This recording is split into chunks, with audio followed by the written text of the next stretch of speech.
Okay, so I'm working on the spring trap. I'm going to make one more of these. We're using everything off the tri-stick in this round for me. These are reductions. I'm going to make another one, and I did learn something every day, it seems like, in this challenge.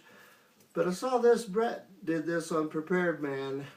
Think you're accurate, but you're never going to be as accurate as that, because you always can place it right where you want it instead of chopping when you're trying to get down to just blunt edges and you want to be a perfect shot.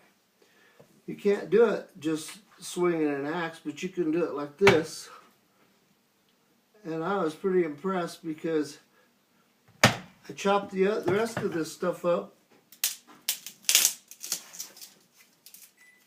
and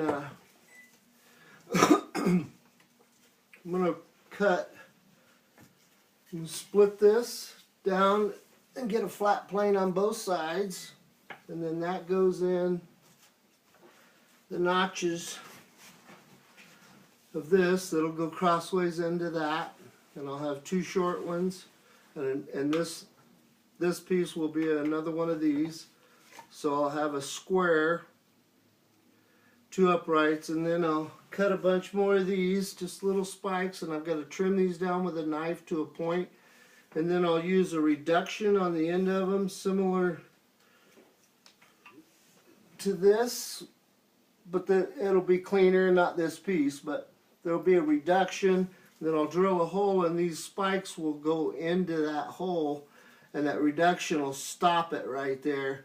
And then it gets great impact. There's no way it's gonna, if anything, it'll break off, but it's gonna penetrate. And these are gonna be a lot smaller because I'm gonna shave them down and get them straight and sharp. I won't worry about the final sharpening until I've got them mounted in here, and I'll put as many as I can across here for the spring. And like I say, I'll cut more of those out of this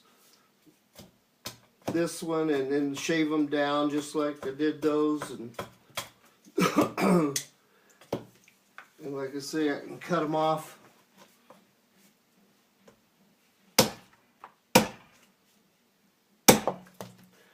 to where I got an edge on them to start with. And then I'll finish them after I get them mounted. They'll be a lot smaller. Like I say, you always overbuild your traps. You want them way bigger than the animal, but in order to maintain speed, you want as light as possible. So some of these fat ones I may even split in half, but I'll narrow them down to probably a little smaller than that. And then I'll come back when I've got this one dug out. Like I say, this is batoning to get these squares out. We're just batoning, but I'm marking it so everything's square. I think when you build traps, they're as good as you build them, but you really want to get technical, especially if you're in a survival situation and you're using natural cordage. You're only going to get so many shots at it, and maybe a meal is just the difference on whether you clean one of these notches up a little bit better and a little bit cleaner so it holds a little better, because I mean, this isn't metal where we got right angles. You have to make your own right angles. And once I get this will be a square with these poking out of the front of it, and it'll go on the end of my kill stick. I'm not going to sit here and whittle in front of you for hours. I'm trying to get these things shorter and shorter. So when you come back, I'll have this piece split. Well, I can split these.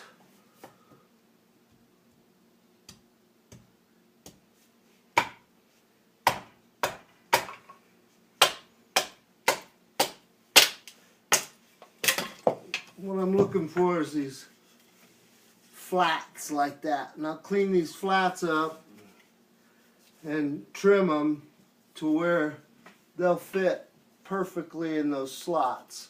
I mean, it'll drop right down in there, and then this whole square will get stronger as one piece, because I'm not trying to get one spike into an animal. I'm going to have like a like buckshot. I'm going to have multiple spikes, spread out my pattern to roughly half the, the size of the animal, but I hope to catch the animal in at least half of this. So I need 4 or 5 spikes penetrating, possum size, coon size, rabbit.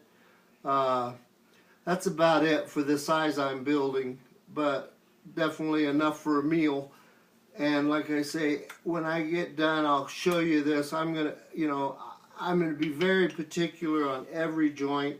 This is the final round. I felt rushed on some of the other ones, but this time I've got enough time. I'm going to take my time, and they're going to be right. And they will do the job. They will kill. This one will kill. The deadfalls will kill. Or what I'm building them for would be a mouse or a rodent or a rat or deadfalls. You get into coons, maybe they're tough. So you're looking at very small animals. The bird trap, there again, a robin size would be great, and they're not so touchy that you're going to catch a sparrow. Probably not. They're fast, and so you're relying on the bird being heavy enough to trigger the bird trap. So I've got the base. I stuck it in last night, and it froze in solid. I don't think I'm going to go with a rock on the bird trap, simply because I don't think it's fast enough. I'm using natural cordage. You don't get a lot of time, a lot of chances, so you want to make sure it's right. I'll probably use a spring pole for the Ojibwe bird trap, but that's tomorrow. So tonight I'm going to try to get the rest of this put together, and when I get it all ready to tie up, I'll shoot you another video. Thanks.